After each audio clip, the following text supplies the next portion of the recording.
다른 사람이에요. 할아버지와 손자 시간입니다. 북한의 지도자 김정은 씨는요, 과거 북한을 세운 김일성 주석과 상당히 닮았어요. 원래는 좀 호리호리했나 보더라고요. 그리고 얼굴도 달랐다고 합니다. 그런데 이 김일성 주석 할아버지와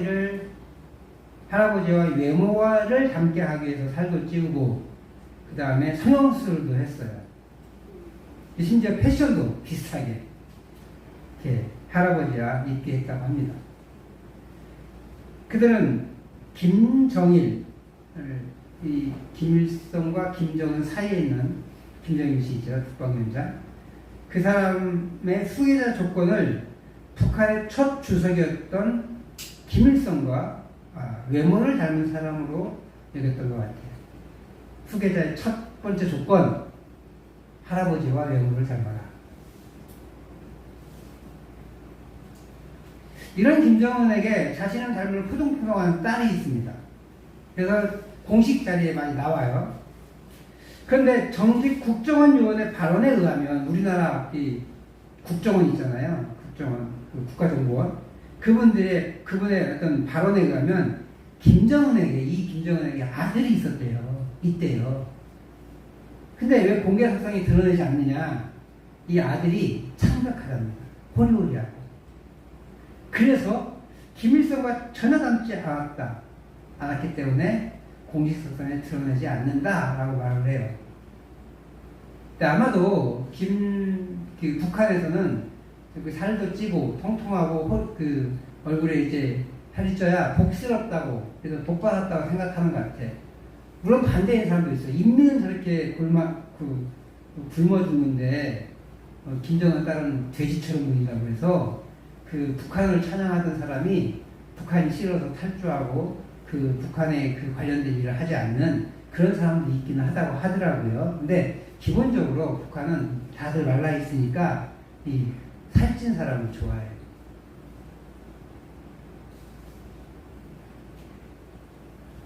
북한이요, 자신의 통치의 정통성을 강조하는 방식이 김일성과 닮은 꼴이에요.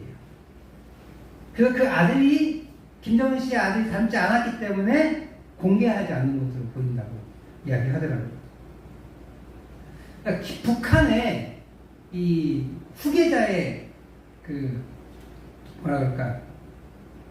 인재상은, 후계자의 조건은 김일성과 외모를 닮는 거예요. 뿐만 아니라 기업들 있죠.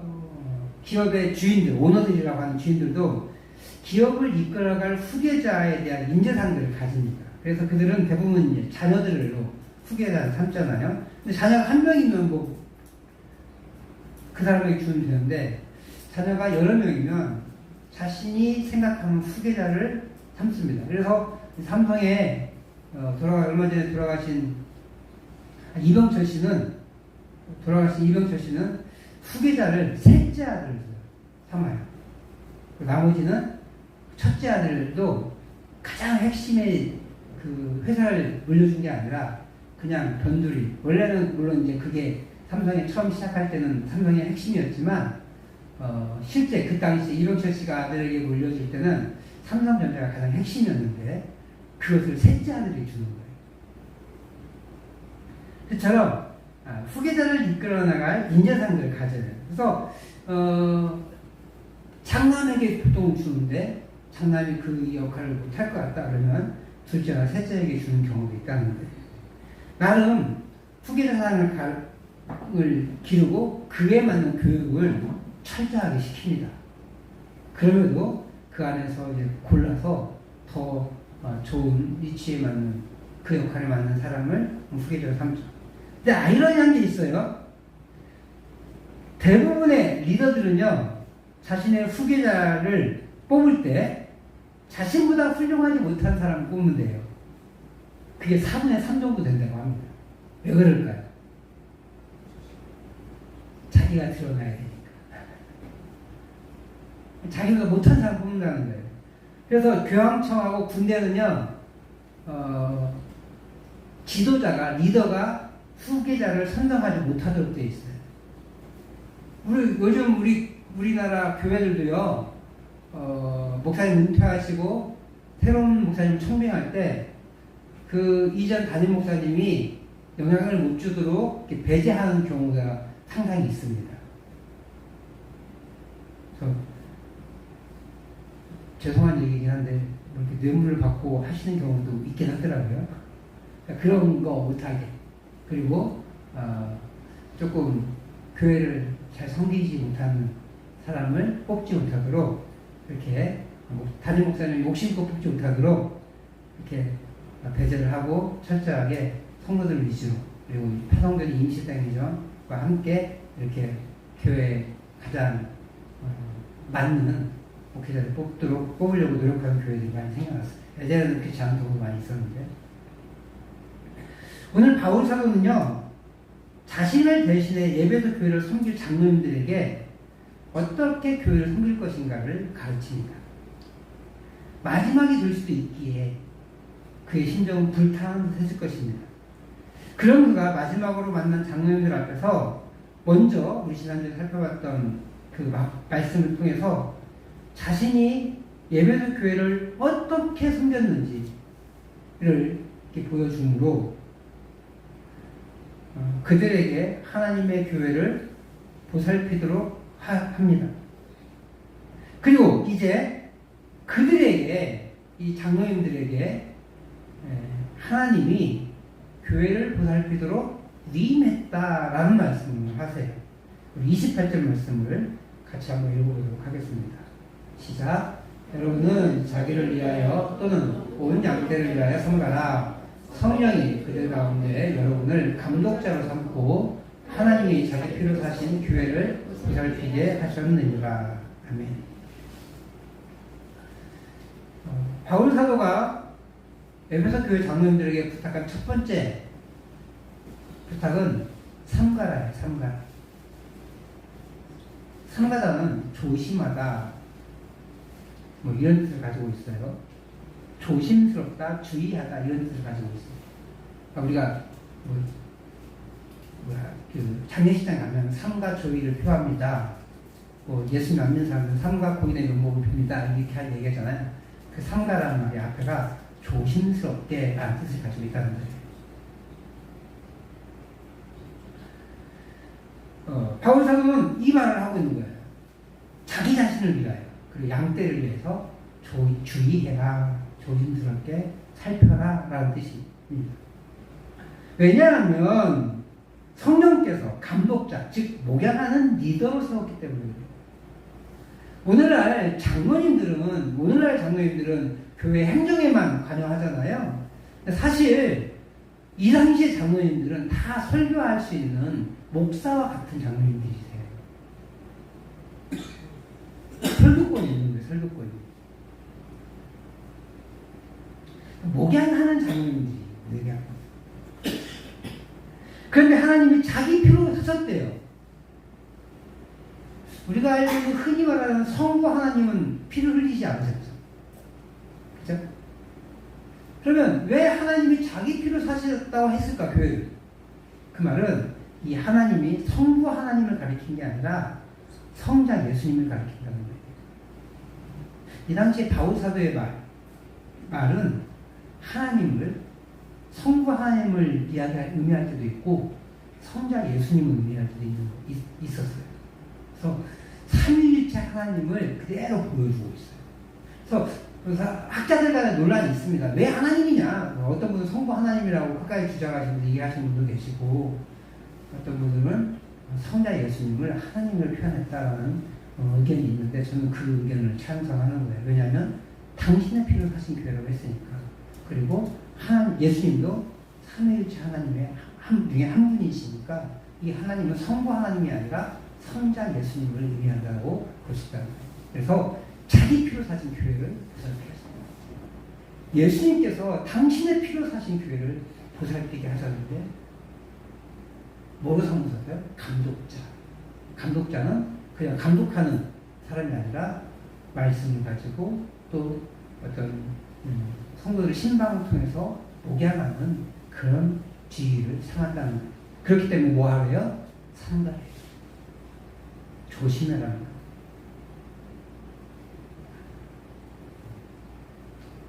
왜 주의를 기울여야 한다고요? 그 이유가 첫 번째는 감독자가 삼기 때문에. 어떤 교회? 하나님이, 예수님이 자기 피로 사신 교회를 보살피게 하는 감독자를 삼았기 때문에 삼봐야 되는 거예요. 그럼 왜 주의를, 왜 삼봐야 돼요? 두 번째 주의가 나타나는데 29절에서 30절 말씀이에요. 그 이유를 설명할 건데 29절에서 30절 말씀은 첫 번째 이단이 나타날 거예요. 이단. 두 번째, 장로님들 중에, 여기에 있는 이 모인 장로님들 중에 자기 욕심껏 목양하다가 사람을 이단으로 끌 것이기 때문에. 기독교 초기 이단 중에 니골라당이라는 게 있어요. 근데 우리가 그 사도행전에 보면 예수님이 일곱 집사를 뽑잖아요. 그 집사 중에 한 명의 니골라가 있어요. 동명이인일 수도 있을 거예요. 그런데 대부분의 성경학자들은 이 니골라 당의 니골라가 일곱 집사의 니골라였을 것이다 라고 추정합니다. 뭘 의미하는 것 같아요? 충성스러운 사람이었고 성령에 감화된 사람이었지만 변질되었을 가능성이 있다라는 거예요. 오늘 이 에베소 교회 장로님들을 향해서 여러분들 중에도 변질될 사람이 있을 수 있다라고 경고하는 겁니다. 그러니까 주의를 기울이지 않으면, 삼가 조심하지 않으면 타락할 수 있고 타락한 사람을 변별하지 못할 수 있다는 거예요. 그렇기에 이단의 유혹에 쉽게 넘어갈 수도 있다는 거예요. 로장 운동이라는 게 있어요. 1974년도에 생겨났는데 선교에 대한 회의, 국 전체 체계 대회입니다. 근데 왜 이제 로장 대회가 관심이 됐느냐? 올해 9월달에 우리나라에서 이 로장 대회를 해요. 총 4회인데 한 15년마다 하는 것 같아요. 74년도에 있었고, 89년도에 있었고, 또 90 몇 년도에 있었고, 2000 몇 년도에 있었고, 올해 2024년도에 약 60년 정도 된 거잖아요. 그렇게 한 15년 이렇게 20년 만에 하는 것 같습니다. 근데 있잖아요, 2차 대회였던 1989년도 대회에 주 강사로 선정된 사람이 피터 와그너라는 사람이에요. 근데 이 사람이 누구냐? 요즘 신사도라는 이단이 있어요. 자기들이 새로운 사도라고 해가지고 새로운 사도권을 강조하고, 그 다음에 하나님이 예언의 말씀을 주시는데, 계시의 말씀을 주시는데, 이 계시의 말씀은 성경을 대체할 수 있다라고 주장하는 사람들이에요. 얼마 전에 돌아가시긴 했는데, 이 신사도 이단의 괴수예요. 이 사람이 플러신학교 교수였거든요. 그러니까 그 플러신학교 교수였으니까 그냥 그 사람은 교회 성장학 교수인데 그 강사를 뽑은 거예요. 연합학 때문에. 근데 불과 1년도 안 되어가지고 신사도 이단을 만들어서 자기 하나님의 계시권을 가지고 있다고 주장하는 그런 사람이 됩니다.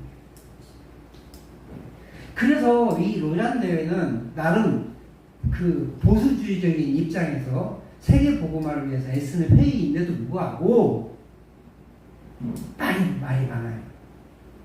이 1989년도에 일어났던 5명의 강사였던 5명의 주로된 강사들 모두가 신사도 이단의 주강사들이에요. 그 당시에 이 1989년에 로잔 대회는 필리핀 마닐라에서 있었는데, 이 로잔 대회는 영적 분별력을 완전 놓쳐버린 거예요. 나름 최고의 학석학들이 모여가지고 성경에 대한 논의를 하는 그런 대회인데도 불구하고 분별력을 놓쳐버리니까 그렇게 이단의 괴수를, 그 당시까지 이단의 괴수는 아니었지만 이단의 괴수를 그 신학적 그 분별력을 찾지 못해내고 그 주강사를 뽑아가지고 이 영향력을 상실해버린 거죠. 교회도 마찬가지예요. 새로운 목회자를 청명할 때 좋은 목회자를 청명할 수 있는 안목과 지혜가 있어야 돼요. 그 안목과 지혜가 우리에게 있잖아요? 그러면 망하는 거예요. 누구에게 있어야 돼요? 하나님께 있어요. 그러니까 철저하게 기도하셔야 돼요. 그러니 바울 사도는 교회를 섬김에 있어서 삼가고 이단에 대처하고 목회자가 변질되지 않도록 해야 될 것을 가르치고 있는 거예요. 이제 바울 사도는 이런 가르침에 대한 결론으로 31절과 32절을 말하고 합니다. 그리고 같이 31절, 32절을 읽어보도록 하겠습니다. 시작. 그러므로 여러분이 읽게요. 내가 3년이나 밤낮 쉬지 않고 눈물로 각 사람을 훈계하는 것을 기억하라. 32절. 지금 내가 여러분을 주와 및 그 은혜의 말씀에 부탁하오니 그 말씀이 여러분을 능히 든든히 세우사 거룩하게 하시는 이는 모든 자 가운데 기억이 있게 하시리라. 결론으로 뭘 얘기해요? 첫 번째 31절 말씀에 가르쳤던 말씀을 기억해. 제가 여기서 30분, 길게는 30분, 한 5분, 정말 제일 길게는 한 40분까지 해봤어요. 그렇게 떠들었잖아요. 제가 목 아프게 떠들었던 말씀을 좀 기억하시라는 거예요. 밖으로 나가는 순간 잊어먹지 말고. 물론 저도 잊어먹을 때가 많아요. 가끔 저희 아내랑 대화를 하잖아요. 제 아내가 이제 설교 얘기를 막 해요. 그럼 당신은 어떻게 그걸 기억하냐? 제가 그래요. 그때서야 저도 기억하거든요. 저는 맨날 며칠 고민하고 밤새워 설교 원고를 타이핑하고 또 실수하지 않으려고 몇 번을 읽어보고 그러거든요. 근데도 저녁은 안 까먹어. 제 아내는 기억하더라고요. 기억해야 돼요. 다 기억하지 못하더라고요. 또 기억하지 못하면 뭐 하면 돼요? 다시 들으면 돼요. 그래서 제가 수구로 유튜브를 만들어서 다시 설교만 편집해서 올려드리고. 근데 지난주 주에서 좀 안 해야 되나? 라는 생각을 가질 때가 있어요. 그러고 보면 저희 누워있는 셋째 누나가 항상 한두 번씩 클릭한 것 같아요. 기억하시죠. 제가 설교를 훈련해서 드리라는 게 아니에요. 하지만 하나님이 이 교회 세우셨잖아요. 제가 변질되지 않은지 여러분들 점검하셔야 돼요. 들으십시오. 그리고 비교하십시오. 예전 설교가 어떻게 달라졌는지. 안 달라졌으면 잘 가고 있는 거고, 더 좋아졌으면 감사하고, 이상하다 싶으면 이제 기도하셔야 돼요. 그리고 가르쳤던 말씀을 기억하면서 한 주를 살아가죠. 이 말씀들을 기억해야 다른 내용이 들어올 때 분별할 수 있는 거예요. 그래서 즉각 물리쳐야 돼요. 그러므로 오늘은 우리는 이단을 분별하기 위해 목회자의 가르침과 성경의 가르침을 기억하고 분별할 줄 알아야 돼요. 둘째는 32절 말씀인데 은혜의 말씀, 주와 그 은혜의 말씀을 부탁했대요.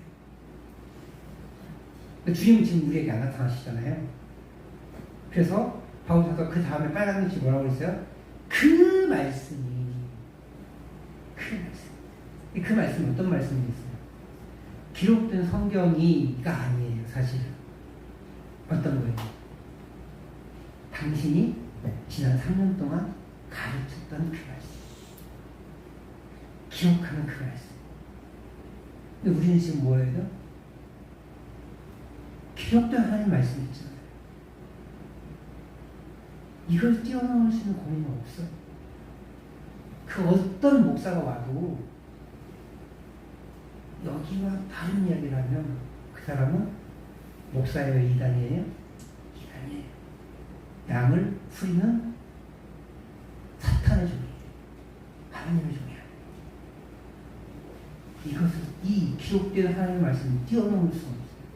그러니까 항상 기록된 하나님의 말씀이 이 성경이 기준이 되어야 됩니다.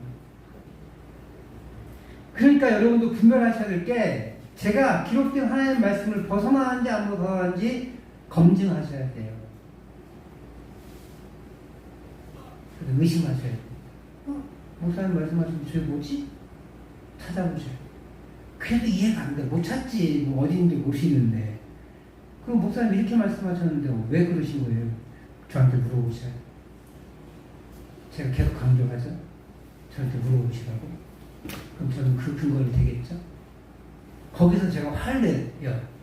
믿음이 없어서 그런다. 그러면은 저를 의심하십시오. 그리고 기도하십시오.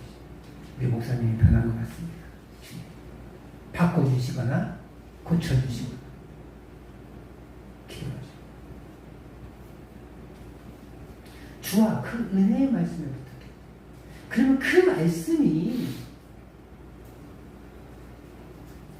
우리를 든든히 세울 것입니다.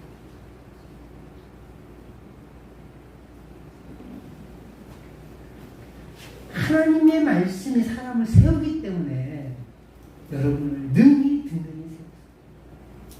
하나님의 말씀이 저와 여러분들을 세우실 것이기 때문에 그 말씀을 부탁하는 거예요. 에베소 장로님들이 이 말씀 안에 있을 때 그 말씀이 그들을 세워 교회를 지배하는 데 부족함이 없을 것이기 때문에 그래요.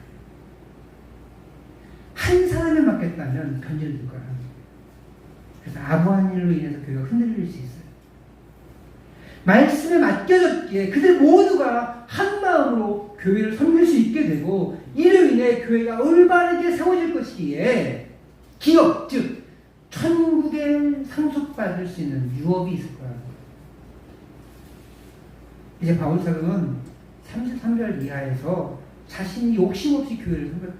또 심지어 돈을 벌어서 교회를 섬겼던 것처럼 여러분도 이런 본을 받으십시오라고 가르칩니다. 그래서 약한 자들을 섬기라. 그러니까 다시 말하면 목회자는 섬김을 받는 게 목적이 아니에요. 섬겨주는 게 목회자의 역할이에요. 리더 교회 지도자들의 역할입니다.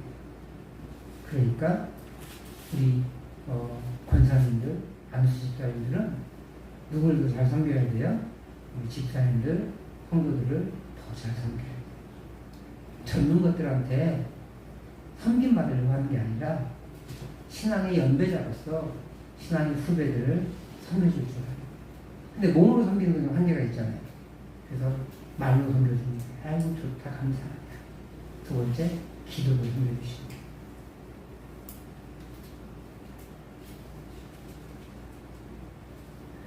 우리 주님이 누누이 복음서에서 말씀하신 것처럼 주는 것이 받는 것보다 복되기 때문이다 라고 가르치셨어요. 그 말씀이 성경에 안 나오거든요. 근데 마가복음 이 사도행전의 저자가 누가잖아요.